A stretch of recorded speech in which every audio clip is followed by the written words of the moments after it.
Hello friends, I am Aprati. Welcome back to our channel plants space.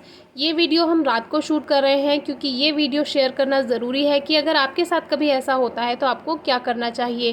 तितलियों के बारे में हम पहले ही कई वीडियो शेयर कर चुके हैं, कैसे इनके कैटरपिलर सेव करने हैं, कैसे इनको बचाना है, कैसे तितलियाँ अपने क्राइसलिस से बाहर आती हैं और कैसे उनको फ्री करना होता है। सारी वीडियोज़ आपको डिस्क्रिप्शन बॉक्स में मिल जाएंगी, ज़रूर चेक कीजिए। तो जैसे हमने जो कैटरपिलर सेव किए थे उनसे क्राइसलिस बना यानी कि प्यूपा बना और अब उसमें से तितलियाँ निकल रही हैं और अब तक हम लगभग 50 से भी ज़्यादा तितलियाँ आज़ाद कर चुके हैं।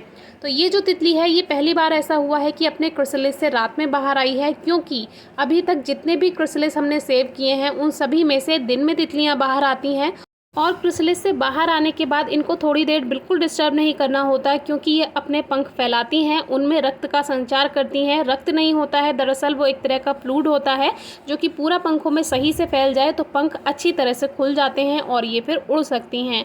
अगर इस क्रिया में इसको डिस्टर्ब कर दिया जाए तो ये मर भी सकती हैं, क्योंकि इनके पंख बेकार हो जाएंगे तो ये भी बेकार ही हो जाएंगी। तो इनको डिस्टर्ब नहीं करना होता। लगभग 2 से 4 घंटे ये आराम करती हैं क्राइसलिस से बाहर आने के बाद और फिर इनको रिलीज़ कर दिया जाता है। लेकिन अभी ये रात में बाहर आई है तो क्या अब हमें इसको रिलीज़ करना चाहिए?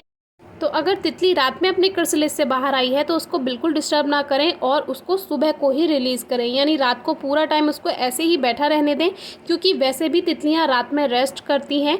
एक वीडियो हमने शेयर किया था कि क्या तितलियां रात में सोती हैं, तो रात में तितलियां सोती नहीं हैं, रेस्ट करती हैं और रेस्ट करने की इस क्रिया को कहते हैं रूस्टिंग, जिसमें तितलियां पत्तियों के नीचे की तरफ बैठ जाती हैं और वहीं पूरी रात आराम करती हैं, जिससे वो अपने आप को प्रेडेटर से बचाती हैं। यानी रात में जो पक्षी शिकार करते हैं या छिपकली वगैरह होती हैं तो उनसे अपने बचाव के लिए ये रात में छुप जाती हैं पत्तियों के नीचे की तरफ, और इनकी आंखें बंद नहीं होती हैं, आंखें खुली रहती हैं। तितलियां सोती नहीं हैं क्योंकि इनके पलकें नहीं होती हैं और ये आराम करती हैं। वही क्रिया रोस्टिंग कहलाती है।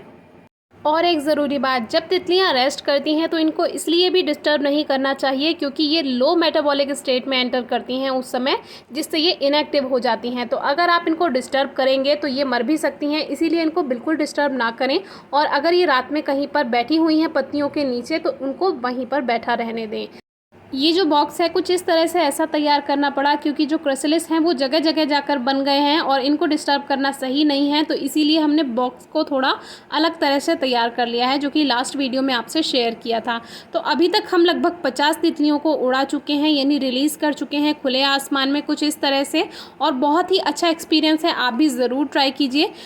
एक और ज़रूरी बात, अगर रात में तितली क्राइसलिस से बाहर आई है और आपने उसको रिलीज़ कर भी दिया रात में, तो वो उड़ तो जाएगी, थोड़ी देर उड़कर किसी भी पत्ती के पीछे बैठ जाएगी। लेकिन ऐसे में जो प्रेडेटर्स होते हैं, रात के शिकारी जो होते हैं, चिड़िया या छिपकली, अगर उन्होंने इसको देख लिया तो वो इसको तुरंत खा लेंगे। या जो कैमोफ्लेज होते हैं, यानी रात में जो छुपकर शिकार करते हैं, उस तरह के जो पक्षी या जो कोई भी जीव होते हैं, तो उससे नुकसान हो सकता है, इसीलिए इस बात का ध्यान रखें। तो ये जो तितली होती है ये ऊपर जाकर बैठ जाती है हमारे नेट में और फिर इसको निकालना थोड़ा मुश्किल हो जाता है, तो हाथ की हेल्प से थोड़ा सा इसको बाहर निकालना होता है। और एक बात का ध्यान रखना है, बिल्कुल इनके पंख ना टूटे, बहुत ही सॉफ्टली और जेंटली इनको बाहर आपको रिलीज़ करना है। एक और सबसे बड़ी प्रॉब्लम हमारे सामने आती है, जो कि डिटेल में कभी इस पर वीडियो शेयर करेंगे, जब कैटरपिलर से क्राइसलिस बनता है, यानी कि जो कीड़ा है जब वो प्यूपा बना रहा होता है और अगर उसी समय दूसरा जो तैयार क्राइसलिस है उसमें से तितली बाहर आ जाती है और हम उसको रिलीज़ करने के लिए जब जो पूरा बॉक्स है उसको बाहर लेकर आते हैं, अगर इस क्रिया के दौरान हमने उस क्राइसलिस को डिस्टर्ब कर दिया जो कि बन रहा है, यानी जो कीड़ा क्राइसलिस में जाने के लिए बन रहा है, तो फिर वो वहीं बेकार हो जाता है, काला पड़ जाता है। तो इस बात का ध्यान रखें कि जब भी कोई कीड़े से, कैटरपिलर से क्राइसलिस बन रहा है तो उसको डिस्टर्ब नहीं करना है, वहीं पर वो काला पड़ जाएगा और मर जाएगा। तो इससे फ़ायदा की जगह और नुकसान ही है, एक जीव का अंत हो जाएगा इससे। तो इस बात का बिल्कुल ध्यान रखना है। अगर आप चाहते हैं तो इस पर हम डिटेल में वीडियो ज़रूर शेयर करेंगे कि किस स्टेज में आपको उसको डिस्टर्ब नहीं करना है। आज की वीडियो कैसी लगी है ज़रूर बताइए, कोई क्वेरी हो तो पूछिए। Thank you.